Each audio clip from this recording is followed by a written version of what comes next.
আমার এই ভিডিওতে গ্রাম্য পরিবেশের মধ্যেই খুবই সুন্দর একটা রোমান্টিক পরিবেশের সঙ্গে তোমাদের পরিচয় করিয়ে দেব। এখানে কোনো এন্ট্রি ফি নেই, একদম নির্জন। আর তাছাড়াও তোমাদের যদি মন খারাপ থাকে তাহলে এই জায়গাতে এসে 10-15 মিনিট যদি একা থাকো তাও দেখবে তোমাদের মনটা অনেকটাই হালকা হয়ে গেছে। আমাদের এখন একটা ইটভাটার মধ্য দিয়ে যেতে হচ্ছে, আর অ্যাড্রেসটা তোমাদের বলে দিই। অ্যাড্রেসটা হচ্ছে দক্ষিণ 24 পরগনা জেলার কুলপি থানার অন্তর্গত হলদি নদীর তীরে।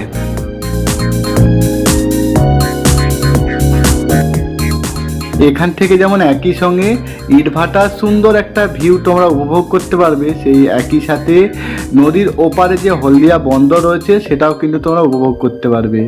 আর ঘন ঘন তো বোট রয়েছে যারা নদীর জল ভেদ করে যাতায়াত করছে, আর ঠান্ডা শীতল হাওয়াও রয়েছে। খুবই সুন্দর একটা মিষ্টি পরিবেশ এখানে বিরাজমান।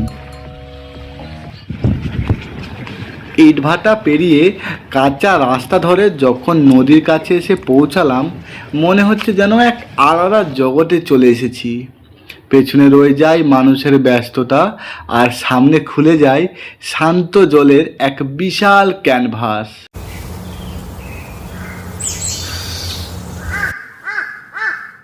এই জায়গাটা সন্ধান আমাকে দিয়েছে বিকাশ বন্ধু। তো কলকাতা থেকে এসেছি এই জায়গাটার খোঁজে। সকালবেলায় বেরিয়েছিলাম 6টার দিকে, 9টার দিকে আমরা পৌঁছে গেছি এই স্থানেতে। খুবই সুন্দর। আর এই যে তালগাছটা নিচে দেখো, আর রাজেশ আর বিকাশ কিন্তু ওখানে বসে আছে।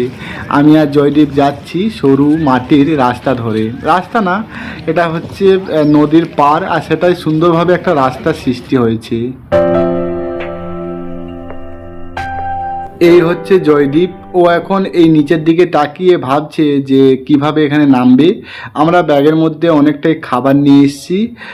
এখানে যেহেতু অনেকটা সময় থাকার একটা প্ল্যান রয়েছে, সে কারণেই কিছুটা খাবার নিয়ে আসতে হয়েছে সাথে করে। আর সত্যি দেখো ভিউটা দেখো, অসাধারণ ভিউ।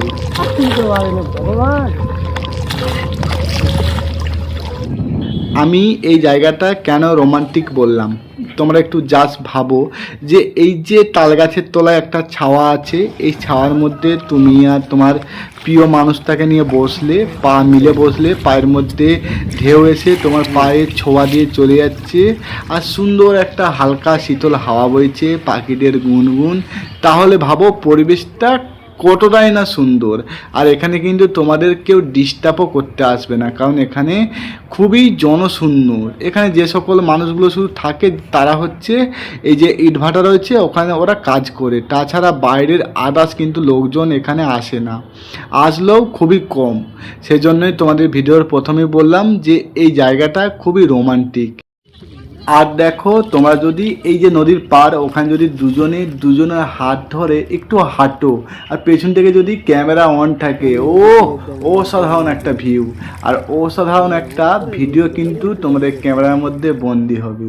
তখন দেখবে অটোমেটিক কোনো না কোনো গান তোমার মনের মধ্যে ভেসে উঠছে। এখন যেমন আমার হচ্ছে আকাশ পারে ওই অনেক দূরে, যেমন করে মেঘ যাই গৌরে। এটা অবশ্য কোনো রোমান্টিক গান না, তবুও আসছে মনে।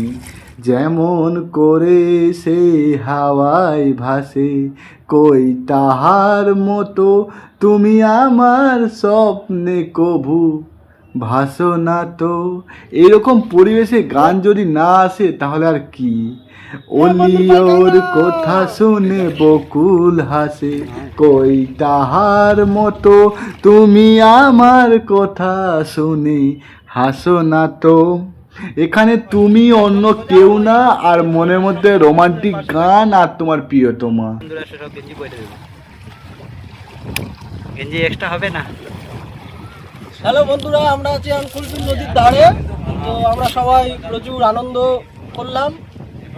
অনেকদিন পরে বন্ধু এলো সুদূর সেই বাঁকুড়া থেকে। তো সবাই খুব খুশি, আনন্দিত। দাদা কেমন লাগলো বলে দাও একটু। বাদ দিও না মোটা ভাই। হ্যালো গাইস, তো সুতরাং আমরা এখানে ঘুরতেছি, তো ভালোই লাগছে। আর এত চওড়া নদী কোনোদিনও আমরা দেখিনি, কারণ আমার বাড়ি নদিয়া ডিস্ট্রিক্টে, ওখানে এতটা চওড়া নদী নেই। আর কি সুন্দর কাঁকড়া নদীতে ছিল, কিন্তু আমি কাঁকড়া পছন্দ করি না, আমি কাঁকড়া মাছ খাই না, তো সেটার জন্য খুবই দুঃখিত। কিন্তু ভালো লাগছে, পরিবেশটা খুব সুন্দর। টাটা, আবার নেক্সট ভিডিওতে আবার দেখা হচ্ছে, আমরা আবার আসবো নদীর পাড়ে। তো বন্ধুরা, এই আনকমন জায়গাটা তোমাদের কেমন লেগেছে? মানে নিলিবিলি আর হচ্ছে প্রেম করার জন্য।